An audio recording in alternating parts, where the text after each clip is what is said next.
One of our most popular episodes was called The Lessons of Zelda. And like any good lesson we can learn from something like that, we thought it might be worth riffing again on it, Josh. Yeah, we thought, hey, let's do this and do it again, and hopefully with as much success as we had. Launch out on the loop with us today as we discuss The Lessons of Zelda, Part 2, today on Curiosity Continuum.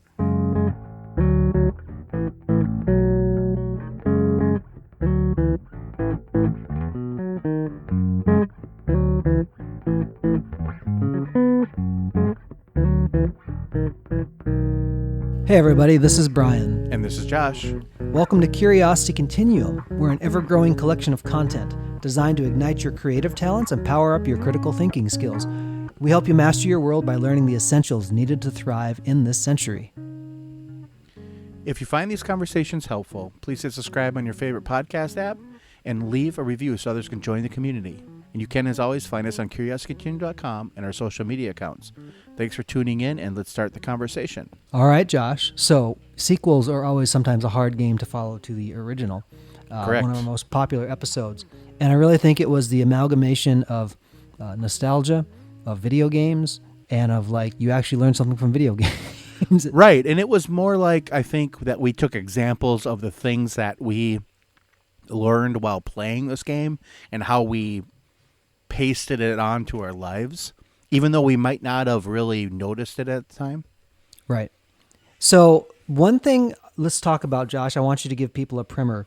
Sure. Zelda, the world of Zelda is an open world.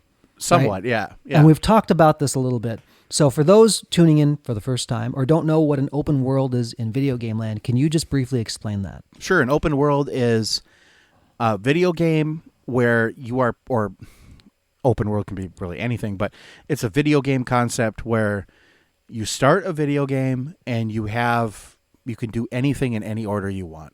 Okay. Really. I mean, that's really what it is. That's the primer. And so this is different than something like Super Mario Brothers, which is more of a linear game. Right. Correct? It is absolutely linear because you start in world 1-1 and then you progress through that world. You go to 1-2, 1-3, and then you're in 2-1 and all that. So it's a progression, step forward. This is progressing, but I can choose if I want to go do this, or I want to go do that, or I just want to sit here for a while. I can do whatever I want. And that's what the open world concept's about. Okay. And now, for me, Zelda resonated more than the world of Mario. Now, I love both games for their own reasons. Right. But the world of Zelda, the open world, really is more like the real world. It's more complex. You can actually choose many different things in the construct of that world. You're not forced down a path. What I find interesting is that we have more complexity in the world now, like the real world, it seems like, but more and more still, people are trying to put like linear tracks into things like, well, this is how it always works, or this is how it should work. And we're just seeing a lot of things like that break now. It's like we live in an open world and people, I don't think, are equipped as well as they once were to be able to navigate the open world, which is the real world. Right. And I think that a lot of this might have to do, this might be a little spin on this, but with the current state of affairs in the world, the pandemic, like the way people have decided now to work might be more asynchronous than it used to be. So you may do something at a different time than a colleague that you used to sit across from. Doesn't mean that you can't progress in the same way, but it might take longer to do something because you're not like directly in front of somebody.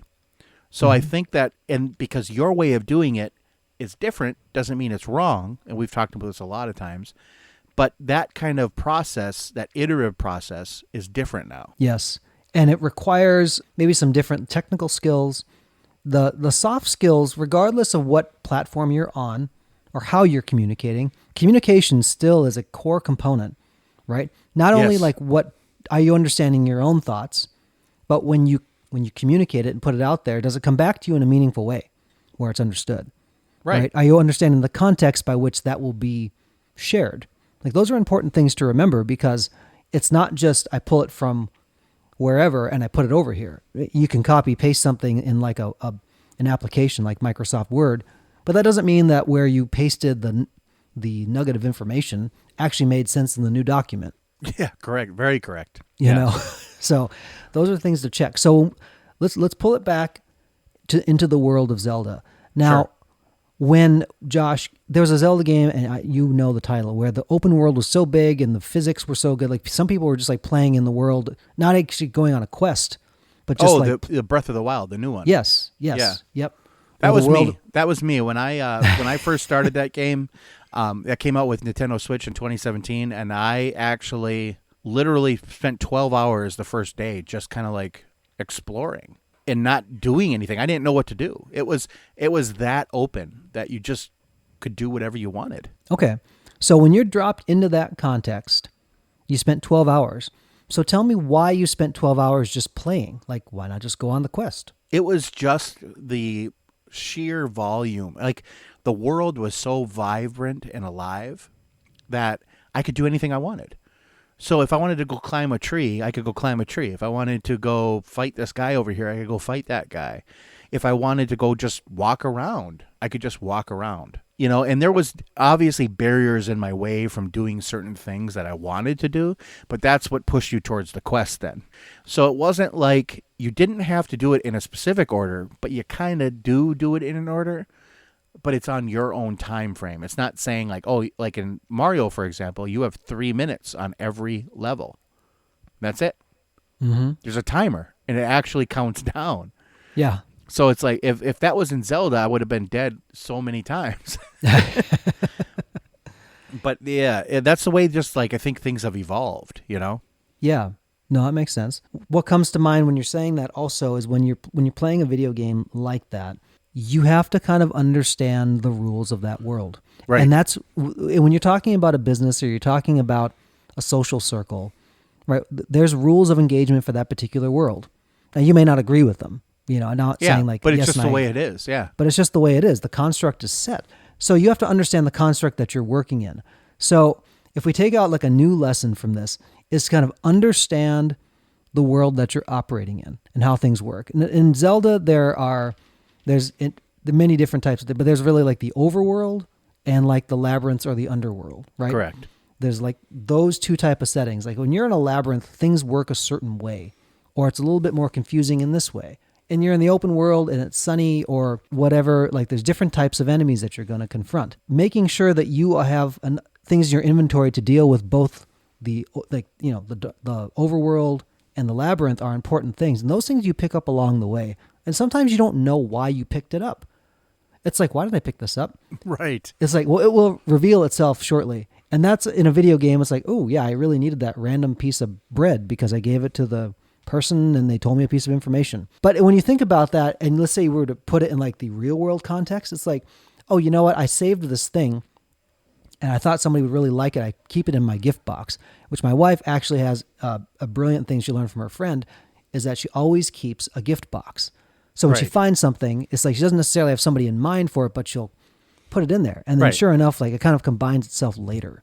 Right? Yeah, we do that too. Like we have a gift shelf and we just put this stuff on the shelf. Like it's stuff we found that we're like, you know what? I really want to give this to somebody. I just don't know who. Yeah. And you put it away. Yeah.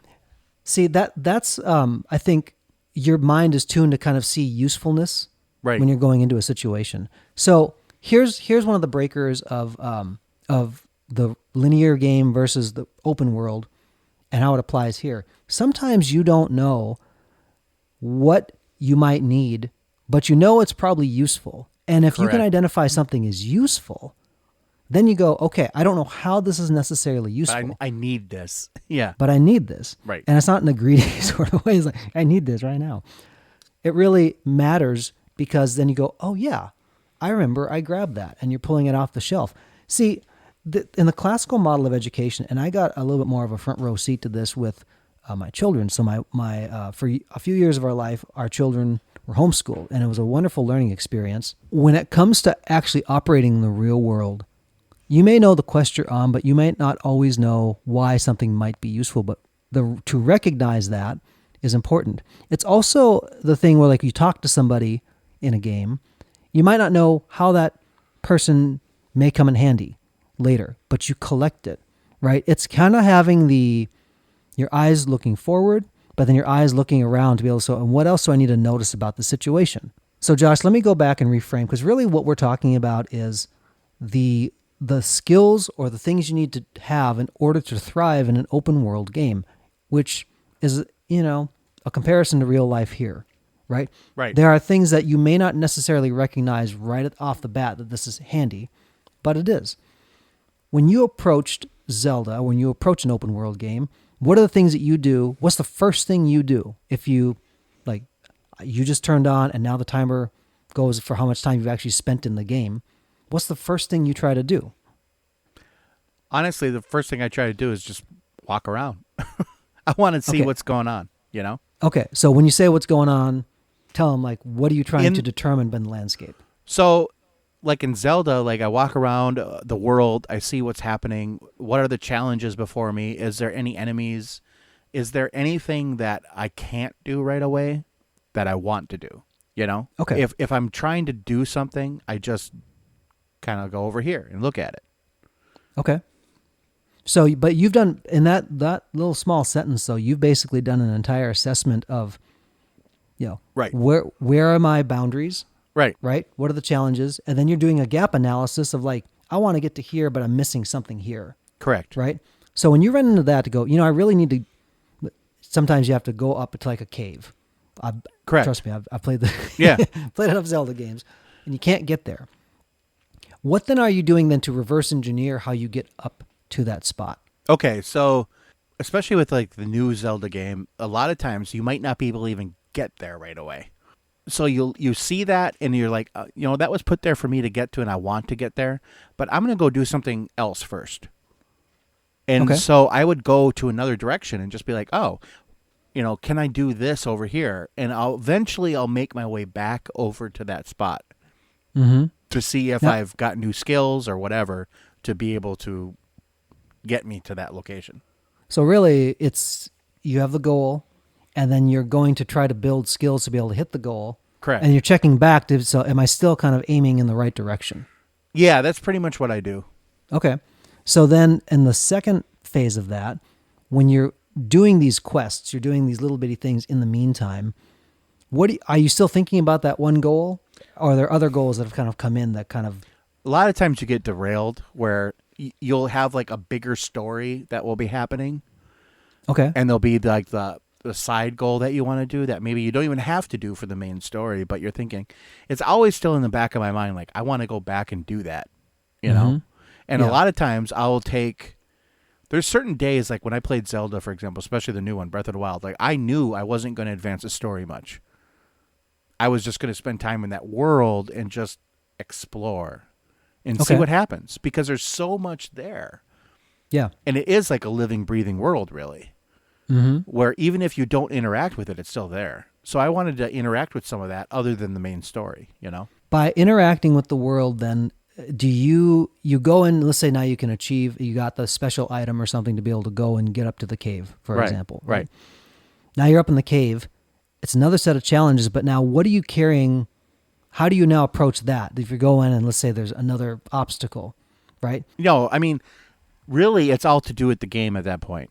Like, what have I learned about the mechanics of the world that I'm in that would make it accessible to do what I want to do? If I Okay. haven't learned what I need to, obviously I can't do it, right? But the one thing awesome about the new Zelda game is that it was the game that says yes. You want to go over here and do this? Sure. You want to go over here? You can do that. You want to wield a sword in a lightning storm? Yeah, you can do that, but you're going to pay the penalty, Yeah.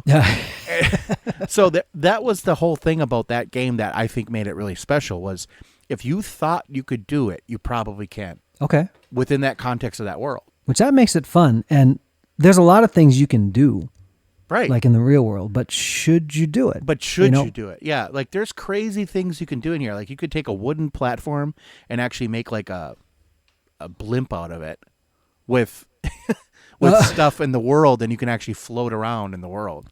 Okay. And there's just stuff that you can do that, like, I'm like, I don't even think the designers of the game knew people could do. Which that's actually fun when people start tossing that off, because it's really a community-driven collaboration, especially now. Like they say, hey, I did this thing. And then people say, I'd like to try to do that thing. And they try to learn it Right. because they're getting better at the game then. Right. And then YouTube was a whole new avenue. It's like people could record themselves doing stuff. Like, because before if we had a game and we had stuff that we said, we just had our word for it. And you couldn't see someone do it. So it was different. Like I couldn't maybe not figure out how they did it, their whole process. Mm-hmm. But with the invention of YouTube and a bunch of other things, now I can see. So other people can share that collaboration now in such an easier way, Mm-hmm. Yep. I love that. I'm assuming probably too, when you have that feedback loop, that really high fidelity feedback loop, Right. gamers learning from gamers, you really you almost put it onto the game designers, say like, hey, like we've done this and we've taken it to a place where you never thought it possible, Right. tag, you're it, kind of like build us something even more. And I mean, and what happens is there's this is a kind of a whole different thing, but it's a little sidebar almost. Some developers are like ecstatic that you've done that, and some are like, this is not our intent. And we did not want you to do that. And sometimes they'll like patch that out. Oh, interesting. They're like, oh, you're not playing the game. You're just, messing around. Mm-hmm. And you're like, well, yeah, but that's fun, right? I can do whatever I want, Right. But Zelda, especially the newer Zeldas, like they really do have some of the best gameplay loops, I think, around. Mm-hmm. So let's talk about now the little goal of getting up to the cave. Right. And then still the big goal, like when you drop into that world, you're understanding how it works so that you're educating yourself basically so that you know that these are the things that are available to be able to pull out the things you need in order to go fulfill the ultimate mission, right? Right. And in a game like Zelda, which the fun thing about video games is that when you die, you can always restart. Usually, yeah. Yeah, usually. There's some games that don't. That's a new thing in games now again, where permadeath, that's a whole different topic though. Yeah. So for those of you who don't know, permadeath is where when your character dies, you lose all the abilities and you can't restore it back, right? And you start over, yeah. Yeah. I mean, look, that's also real life too. It's like there's some risks to take that you don't come back from. And sometimes it's just not fun. And so we don't do it in video games. Right. True. But video games invite the person to take risks. Right. It's something where would you do this normally? It's like, maybe not, but this is a game and I'm going to try it. And I think people oftentimes don't take the stance that their life is a game and that they're going to try it. Right. Well, you might be fun. It's a game, but it's a game that with real consequences. So it's not a game like haha funny. It's a game. Right. This is a game where you should take risks because you don't know what's going to happen. Mm-hmm. And maybe not not super bad risks all the time, but take that chance because the reward is great, right? Yes. That's part of the adventure.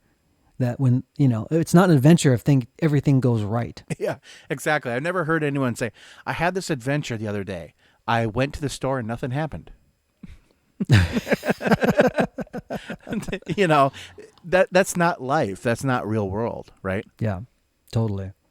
So, Josh, we could probably riff on this more, but should we put a comma here just to let people kind of consider the implications of... I think so. Let's put a comma and let them consider the implications of an open world, for example, or the real world, we like to call it. There's a little snippet, if you caught it, Josh's problem-solving kind of system about how he explores the open world. I guarantee you there's gold nuggets in there we may explore a little bit later as well. If Sure. you don't, go back. If you didn't catch it, go back and rewind this thing before the music comes in, which should be right about now. And then we start to wind down the podcast by saying, until next time, this is Brian. And this is Josh. For Curiosity Continuum.